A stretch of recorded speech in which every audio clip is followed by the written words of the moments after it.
Cambridge IELTS 9 by University of Cambridge ESOL examinations, published by Cambridge University Press. This recording is copyright. CD 1. Test 1. You will hear a number of different recordings, and you will have to answer questions on what you hear. There will be time for you to read the instructions and questions, and you will have a chance to check your work. All the recordings will be played once only. The test is in 4 sections. At the end of the test, you will be given 10 minutes to transfer your answers to an answer sheet.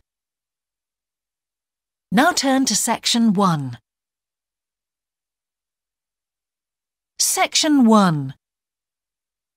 You will hear a man phoning to inquire about a job vacancy. First, you have some time to look at questions 1 to 4.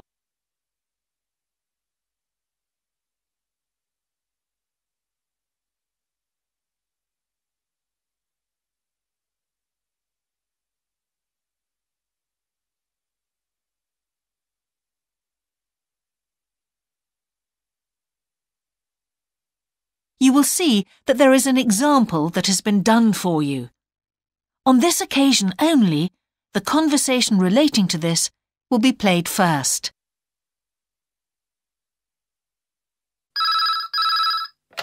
Good evening, King's Restaurant. Good evening. I'm ringing about the job I understand you have vacant. Oh, yes. The job vacancy is at a restaurant, so a restaurant has been written in the space. Now we shall begin. You should answer the questions as you listen, because you will not hear the recording a second time. Listen carefully and answer questions 1 to 4.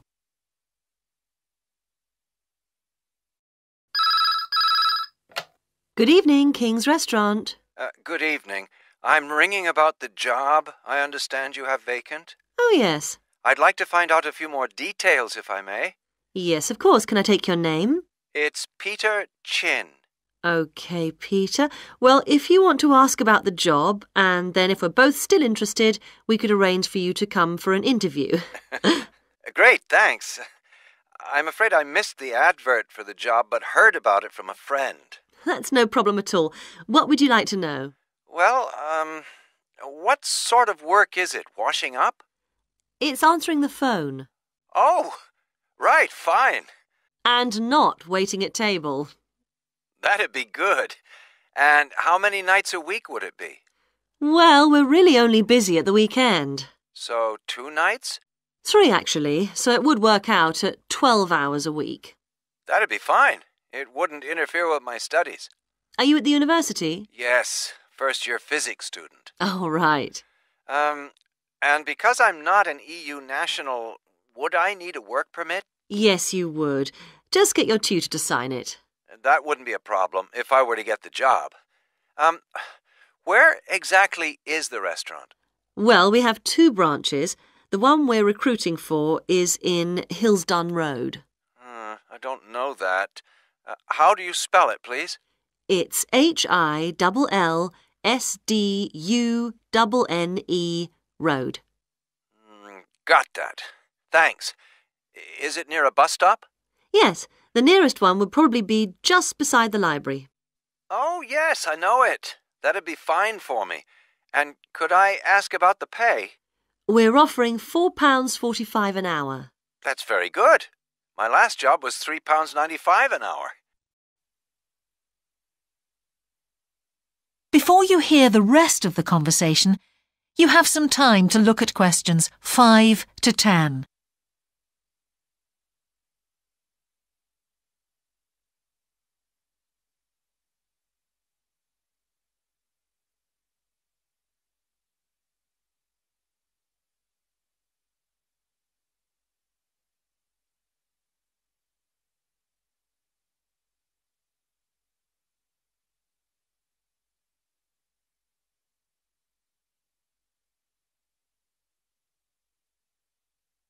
Now listen and answer questions 5 to 10.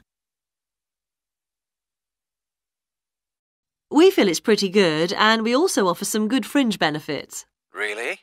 Well, we give you a free dinner, so you eat well. Right. Better than hostel food. We certainly hope so.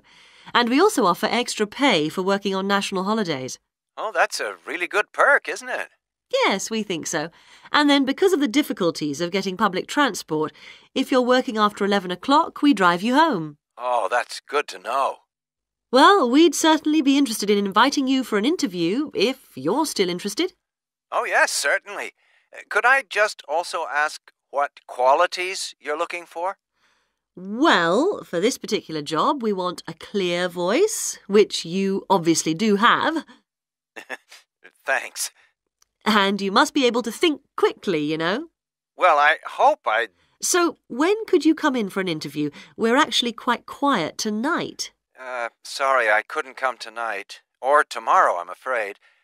Thursday's okay. That'd be 22nd of October? Fine. After 5 p.m? Yes, fine. Would 6 o'clock be okay? Perfect. And could you bring along the names of 2 referees? Yes, that's fine. No problem. Good. I look forward to seeing you. Oh, by the way, who should I ask for? Oh, yes, of course. Sorry. My name is Samira Manuja. Can you spell that, please? Manuja. Okay. I've got that. Thanks very much. Look forward to seeing you later on then. That is the end of section 1. You now have half a minute to check your answers.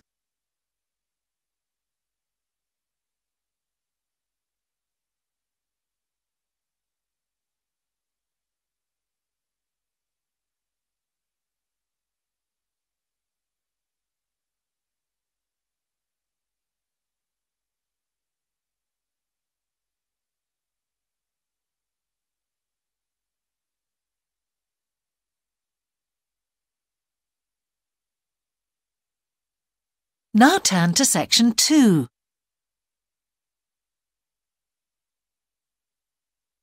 Section 2. You will hear part of a radio programme about the opening of a new local sports shop. First, you have some time to look at questions 11 to 16.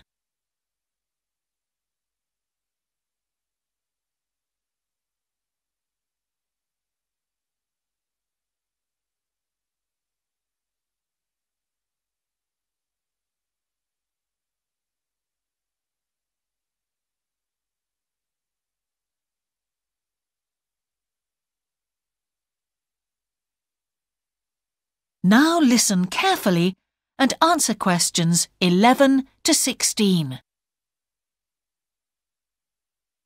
Now we go to Jane, who is going to tell us about what's happening in town this weekend. Right, thanks, Andrew. And now on to what's new. And do we really need yet another sports shop in Bradcaster? Well, most of you probably know Sports World, the branch of a Danish sports goods company that opened a few years ago. It's attracted a lot of custom, and so the company has now decided to open another branch in the area. It's going to be in the shopping centre to the west of Bradcaster, so that will be good news for all of you who found the original shop in the north of the town hard to get to. I was invited to a special preview, and I can promise you, this is the ultimate in sports retailing. The whole place has been given a new minimalist look with the company's signature colours of black and red. The first 3 floors have a huge range of sports clothing as well as equipment. And on the top floor, there's a cafe and a book and DVD section. You'll find all the well-known names, as well as some less well-known ones. If they haven't got exactly what you want in stock, they promise to get it for you in 10 days. Unlike the other store, where it can take up to 14 days. They cover all the major sports, including football, tennis and swimming. But they particularly focus on running, and they claim to have the widest range of equipment in the country. As well as that, a whole section of the third floor is devoted to sports bags, including the latest designs from the States. If you can't find what you want here, it doesn't exist. Before you hear the rest of the programme, you have some time to look at questions 17 to 20.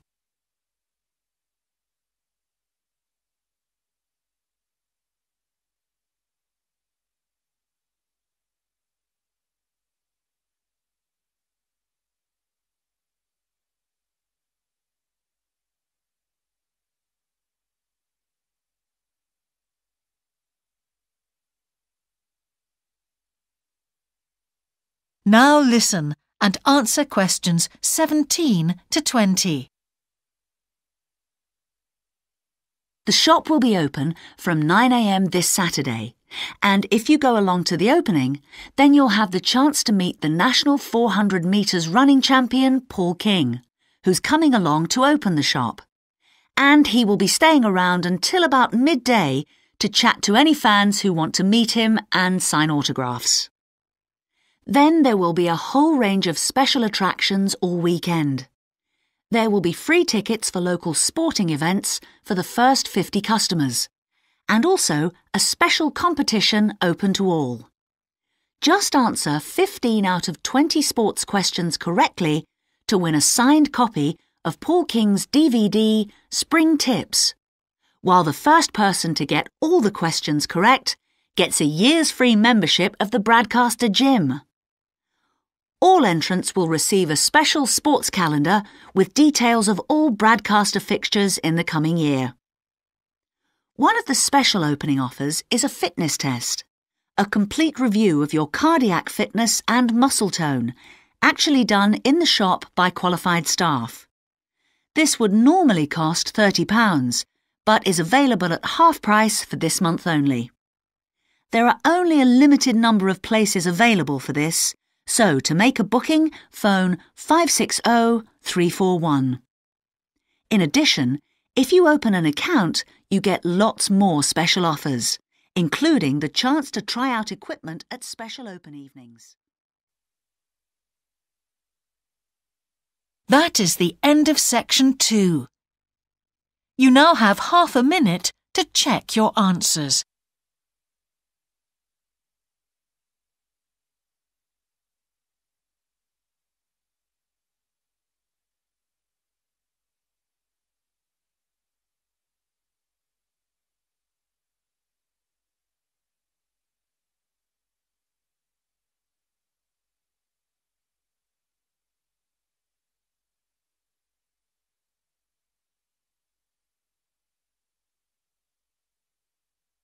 Now turn to section 3.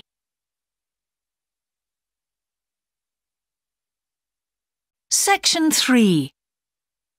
Two overseas students called Spiros and Hiroko have just finished the first semester of their university course. They are discussing with their English language teacher how they coped with the course. First, you have some time to look at questions 21 to 25.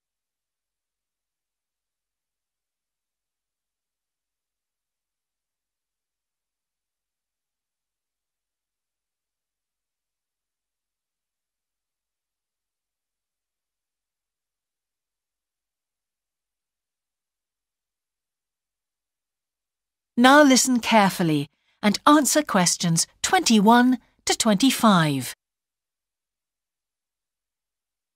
Before we start, Spiros and Hiroko, thanks for coming in today to talk about your recent study experiences, and congratulations to you both in doing so well in your first semester exams. Thank you.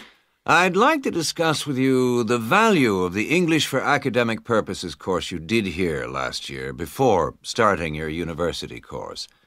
Spiros, if I could start with you, what parts of the program have now proved to be particularly valuable to you? I think that having to do a seminar presentation really helped me. For example, a couple of weeks ago in our marketing subject, when it was my turn to give a presentation, I felt quite confident. Of course, I was still nervous, but because I had done one before, I knew what to expect. Also, I know I was well prepared, and I had practiced my timing. In fact, I think that in relation to some of the other people in my group, I did quite a good job, because my overall style was quite professional. What about you, Hiroko? That's interesting. In my group, I was really surprised by the way the students did their presentations. They just read their notes aloud. Can you believe that? They didn't worry about their presentation style or keeping eye contact with their audience.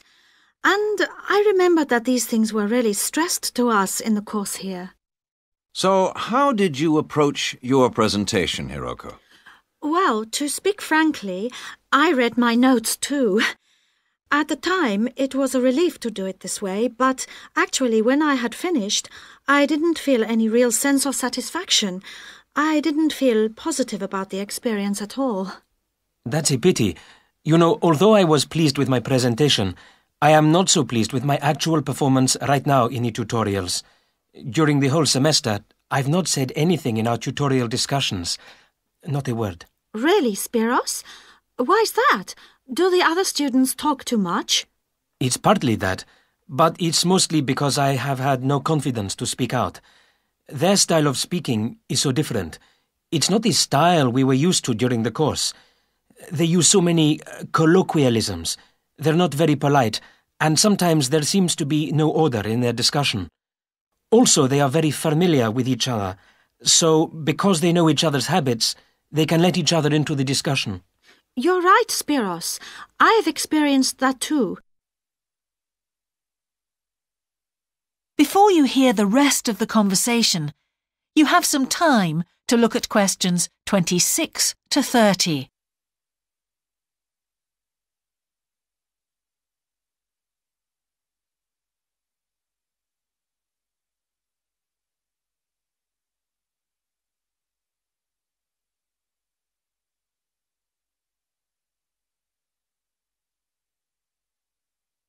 Now listen and answer questions 26 to 30. For most of this semester, I've said absolutely nothing in tutorials. But recently, I've been trying to speak up more, and I just jump in. And I've noticed an interesting thing. I've noticed that if they thought my point was interesting or new, then the next time they actually asked for my opinion. And then it was much easier for me to be part of the discussion. Oh, that's great, Hiroko. I hope that happens for me next semester. I'll have to work hard to find some interesting points. What helped you to find these ideas? I think that one thing that helped me with this was the reading. I've had to do so much reading this semester just to help me make sense of the lectures. At first, I couldn't understand what the lectures were talking about, so I had to turn to the books and journals. Every night I read for hours, using the lists of references that were given, and I made pages of notes. At breakfast, I read and read my notes again. This habit has helped me to follow the ideas in the lectures, and it's also given me some ideas to use in the tutorials. But I did so much reading anyway. I don't think there's any time left over for anything extra. My reading speed is still quite slow, though I'm much better at dealing with vocabulary than I used to be. What else do you think we could add to the course program to help with this reading problem? There's not really anything because it's my problem. I remember we were given long articles to read. We didn't like that, but now I realize that reading those long articles was good preparation for the things I need to read now. Also, in class, we regularly had speed reading tasks to do, and we kept a record of our reading speed, so the teachers were encouraging us to work on that. That's true, Spiros, but what we read could have been different. Sometimes in the English class, I felt frustrated when I had to read articles about the environment or health or education, because I wanted to concentrate on my own field, but we didn't read anything about engineering. So I think I wasted some time learning vocabulary I didn't need.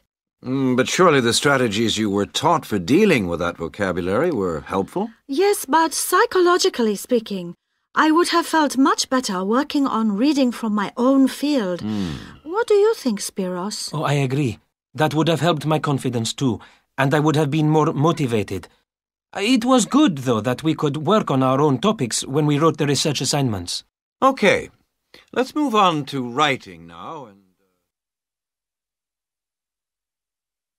That is the end of section 3. You now have half a minute to check your answers.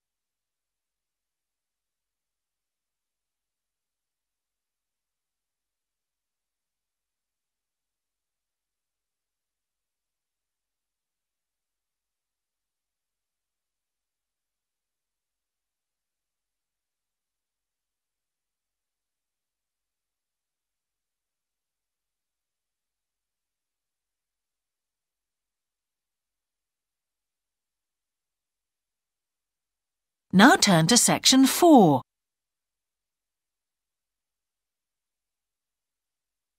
Section 4. You will hear part of a lecture about a problem related to the behaviour of certain sea creatures.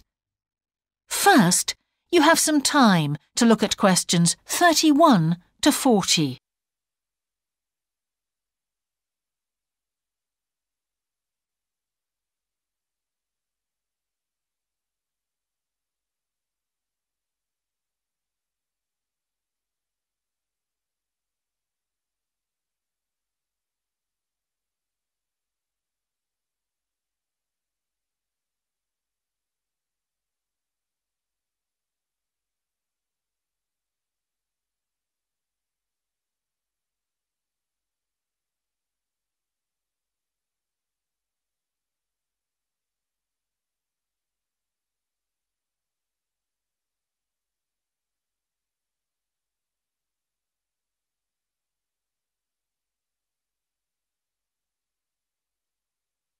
Now listen carefully and answer questions 31 to 40. Good afternoon, everyone.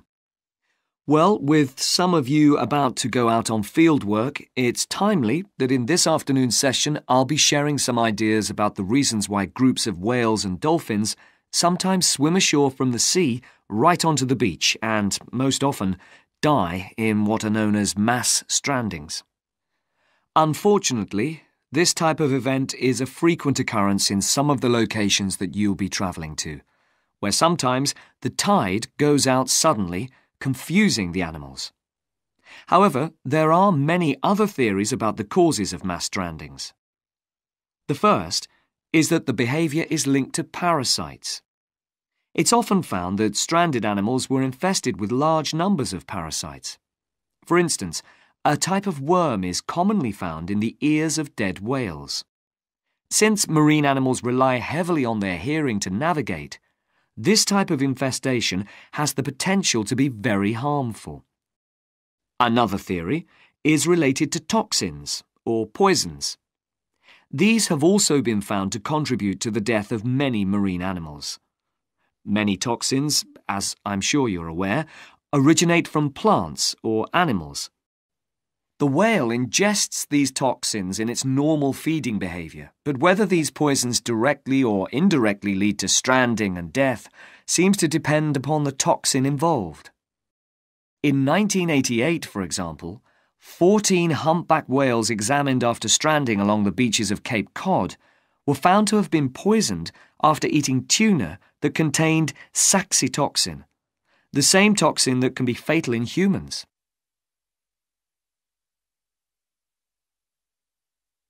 Alternatively, it has also been suggested that some animals strand accidentally by following their prey ashore in the confusion of the chase. In 1995, David Thurston monitored pilot whales that beached after following squid ashore. However, this idea does not seem to hold true for the majority of mass strandings because examination of the animal's stomach contents revealed that most had not been feeding as they stranded. There are also some new theories which link strandings to humans. A growing concern is that loud noises in the ocean cause strandings. Noises such as those caused by military exercises are of particular concern and have been pinpointed as the cause of some strandings of late. One of these, a mass stranding of whales in 2000 in the Bahamas, coincided closely with experiments using a new submarine detection system. There were several factors that made this stranding stand out as different from previous strandings. This led researchers to look for a new cause. For one, all the stranded animals were healthy. In addition, the animals were spread out along 38 kilometres of coast, whereas it's more common for the animals to be found in a group when mass strandings occur.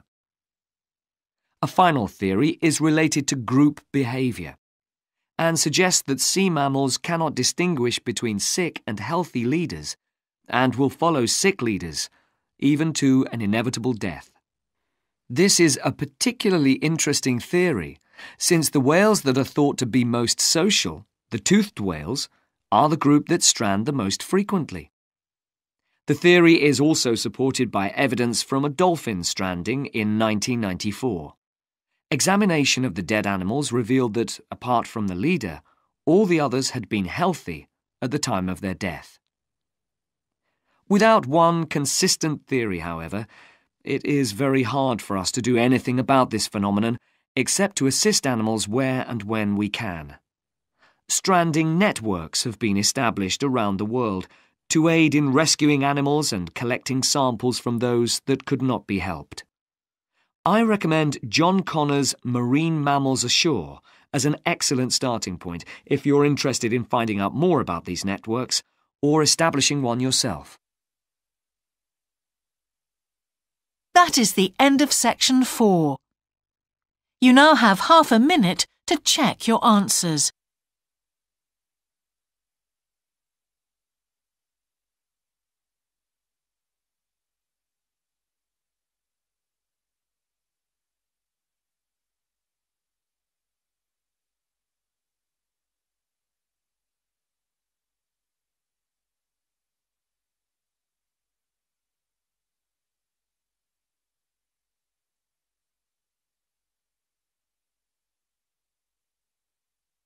That is the end of the listening test.